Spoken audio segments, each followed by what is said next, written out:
The smell of burning incense mixed with something heavier hung over the high terraces of ancient Carthage.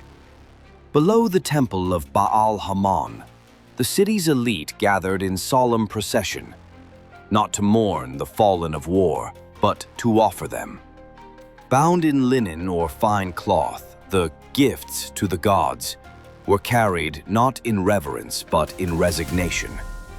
These were not lifeless statues or animals for slaughter. They were human lives, sometimes the most noble, sometimes the most powerless, given in sacrifice.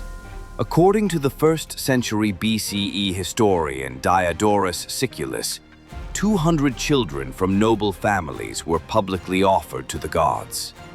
Each was placed upon the outstretched bronze hands of Kronos and lowered toward the ceremonial fire below, an act believed to secure divine favor. The brazier beneath the towering god was no mere symbol. It radiated real heat and purpose.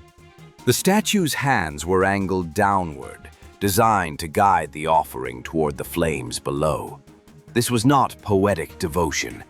It was a declaration to the gods, to their enemies, and to the city itself. Historian Plutarch would later write of this ritual's emotional violence. He recounts that mothers stood nearby, expected to remain silent. Even if she uttered a single sound, the offering proceeded as planned. Music was played to mask the cries. What mattered to the priests wasn't silence, it was the appearance of willing piety. Even sound itself was forced into submission. This wasn't a tale spun by Rome to vilify a rival. The KNMY stele, a genuine Carthaginian inscription, confirms the practice from within their own culture. To the Lady Tinit Hannibal and to the Lord Baal Hammon, KNMY vowed his own flesh. In Punic tradition, this phrase carried a meaning that was deeply personal and unmistakably literal. Excavations at Carthage's Tophet, a sacred burial ground and shrine, have revealed thousands of urns containing traces of ritual offerings, including infants and small animals. While some scholars debate whether all were ceremonial, Roman North African Christian writer Tertullian claimed the practice continued both publicly and privately. Cleitarchus, writing closer to Carthage's own time, described the moment when ritual fire met the offering. He claimed the victims' expressions would freeze, their bodies tense, almost as if they were smiling. To the Carthaginians, this may have signaled divine acceptance. To their enemies and modern eyes, it signaled something else entirely: the brutal ritual sacrifice of prisoners and innocents alike, a terror not of battle, but of belief. As the drums echoed across the city, Carthage's enemies listened, not just to the sound of horror, but to a message written in fire. This is how Carthage honors those it offers. Carthage's ruthless grip, brutal slave labor. In the shadow of Carthage's towering harbors, the clang of metal echoed from the shipyards. Beneath the grandeur of the empire's commercial might, a darker force pulsed.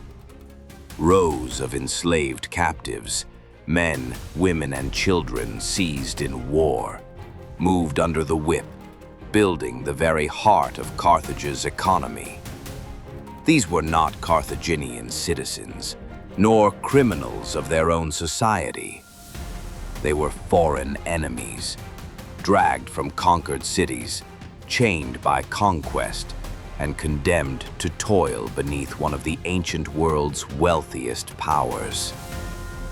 According to the World History Encyclopedia, Carthage used enslaved enemy populations extensively, forcing them into all manner of tasks, in the city and in the countryside, as well as in the Carthaginian navy during the Punic Wars. Conquered peoples were turned into state resources. Adult men were packed into warships, chained to oars, where they rode not for their survival, but for the glory of the very city that had broken them. In Carthage's bustling markets and coastal shipyards, it was these same enslaved hands that laid stone, moved goods, and built empire. Behind the elegance of marble floors and public plazas stood the crushed lives of those who were never meant to return home. Nor were women or children spared. While ancient records name few of them directly, the daily realities of ancient Carthaginian life offer a grim silhouette. As described by the archaeologist, slavery was embedded into the very fabric of urban and rural life. Slaves worked in households, workshops, and agricultural fields. In workshops, enslaved women might be found grinding grain from sunrise to dusk, while children carried baskets of olive pulp or clay for pottery kilns. On the outskirts of the city, whole families of foreign captives labored in vineyards and granaries under constant watch. For Carthage, slavery was not a side effect of war. It was a pillar of its civilization. Not all prisoners were even given the mercy of labor. The fate of captives taken during Carthage's mercenary war offers a brutal contrast. In one stark account, recorded by Polybius and preserved through later summaries, Carthage is said to have used war elephants in public displays of punishment against enemy captives. The act was not about labor. It was a demonstration of dominance through fear. If slaves were tools, prisoners were warnings. This duality, slavery for utility, terror for spectacle, was woven deeply into Carthage's imperial ambitions. Today it might be easy to reduce Carthage to trade and naval might, but the human cost is carved in every stone, every brick.